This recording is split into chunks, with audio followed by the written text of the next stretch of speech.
Assalamualaikum warahmatullahi wabarakatuh. Selamat siang para pejuang cuan. Gimana kabar kalian di siang hari ini?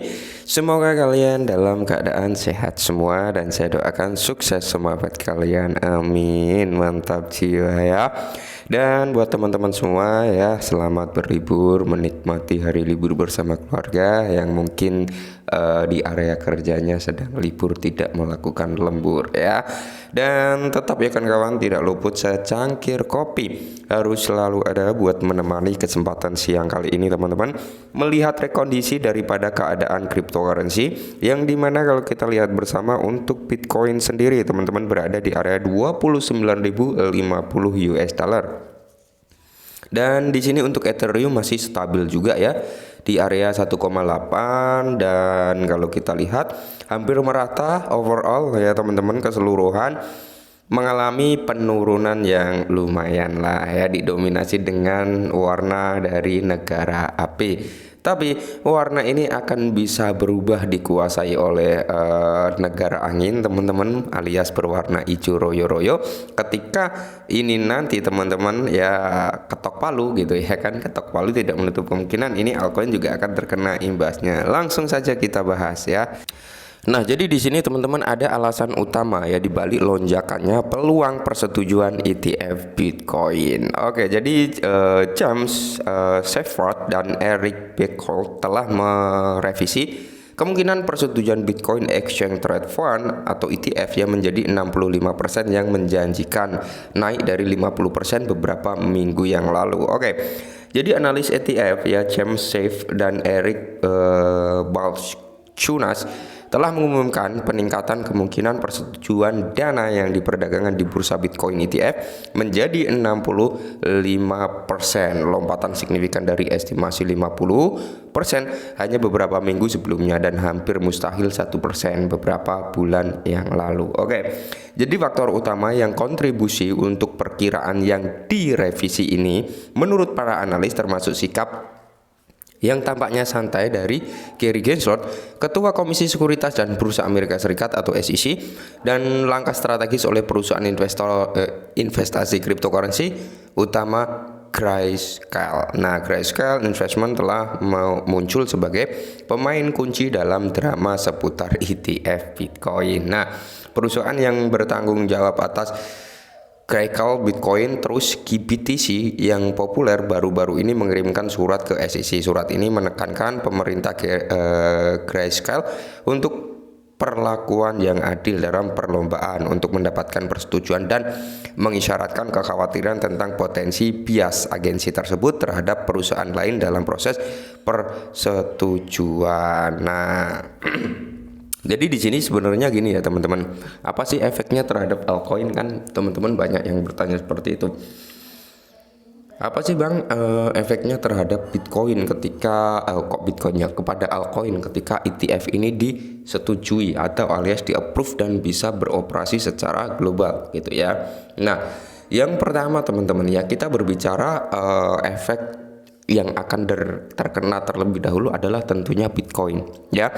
Efek yang akan terkena terlebih dulu adalah Bitcoin, di mana persentasi entitas-entitas yang mengajukan Bitcoin ETF ini ya kan, ketika ETF ini diketok palu atau disetujui gitu teman-teman, maka mereka akan berlomba-lomba untuk membeli price Bitcoin ya, akan membeli the realnya Bitcoin dulu ya, seperti itu. Maka mereka akan melakukan pembelian. Nah, pembelian itu meliputi dari miner juga teman-teman ya. Tentunya mungkin mereka akan ngambil dulu dari para miner ya. Mereka akan ngambil dulu dari para penambang Bitcoin dan dibeli oleh entitas-entitas yang mengajukan Bitcoin ETF ketika ETF ini disetujui ya kan. Nah, ketika dari supply dari para miner atau penambang ini kurang ya, mereka mau nggak mau akan melakukan pembelian via spot market ya, via spot market seperti Coinbase ya kan, seperti Binance, Kraken ya, dan masih banyak lagi exchange pertukaran lainnya yang dimana mereka bisa melakukan pembelian Bitcoin di situ. Nah, efeknya apa? Efeknya Bitcoin akan price actionnya naik.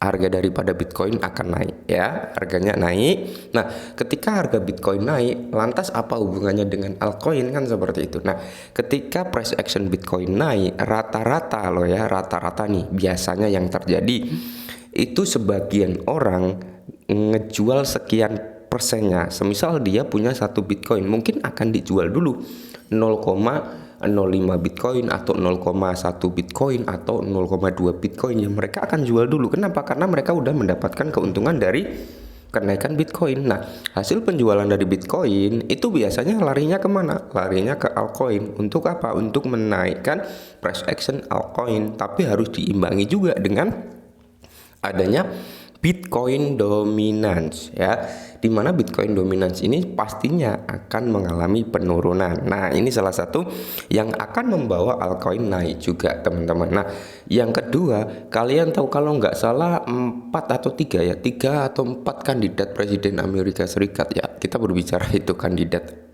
calon presiden yang dimana mereka sudah menerima donasi untuk melakukan kampanye via Bitcoin. Ya, bisa dikatakan kandidat-kandidat ini pro dengan Bitcoin, pro dengan cryptocurrency. Ini yang sangat-sangat menarik, yang dimana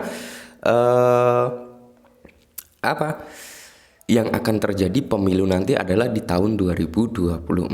Tahun 2024 ini adalah tahun dimana Bitcoin akan melakukan halvingnya. Nah, rata-rata teman-teman, rata-rata siklusnya ya, ketika ada pemilu Amerika Serikat, ini kripto biasanya melonjak gitu ya. Kalau kalian amati loh ya, kalau kalian amati itu rata-rata melonjak gitu ya. Ini faktor kedua pendorong lonjakan Bitcoin dan altcoin ya. Itu faktor kedua teman-teman. Nah, jadi masih banyak faktor. Nah, setelah faktor kedua, apa faktor ketiga yang bisa membawa harga Bitcoin dan altcoin naik? Yaitu bull run. Ya, bull run ini biasanya terjadi setahun setelah terjadinya halving. Ya, berarti di tahun 2025 ya. Bull run ini rata-rata altcoin ya, Bitcoin dan altcoin ini akan membuat new all time high-nya. Tapi dengan catatan altcoin yang memiliki fundamental yang cukup kuat, altcoin yang memiliki fungsi yang bagus ya, altcoin yang bisa digunakan untuk sesuatu hal yang positif juga ya, ada gunanya. Itu biasanya akan membentuk new all time high-nya. Maka dari itu buat teman-teman semua ya, ini hanya sekedar sekedar bayangan saya. Kalau kalian yakin ya silahkan masuk ya. Minimal kalian punya Cardano ya, minimal kalian punya Cardano, karena beberapa hari ya, Cardano ini sering diserang food, baru-baru aja juga diserang food ya, seperti itu. Tapi kita berbicara fundamental, kita berbicara semuanya, Cardano ini untuk jangka panjang itu tenang-tenang saja ya. Tuh. Yang kedua XRP ya. Kalian ya minimal punya lah ya Cardano XRP ini, entah 10 koin ya kan atau 15 koin, tapi setidaknya kalian punya.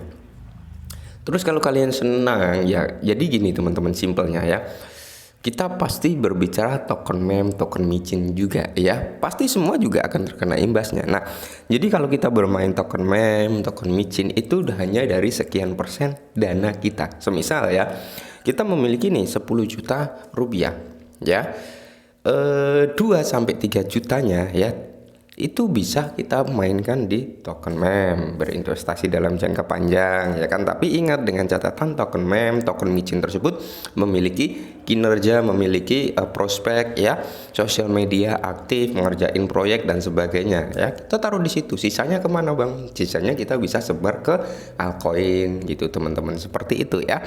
Dan saya kira salah satu dari yang kita punya nanti, entah kalian punya Bryce, kalian punya Shiba, BB Doge ya kan, terus masih banyak aset-aset lainnya yang micin, PP juga ya, itu pasti akan ada yang meledak lebih dulu ya, teman-temannya pasti nyusul nantinya gitu loh ya.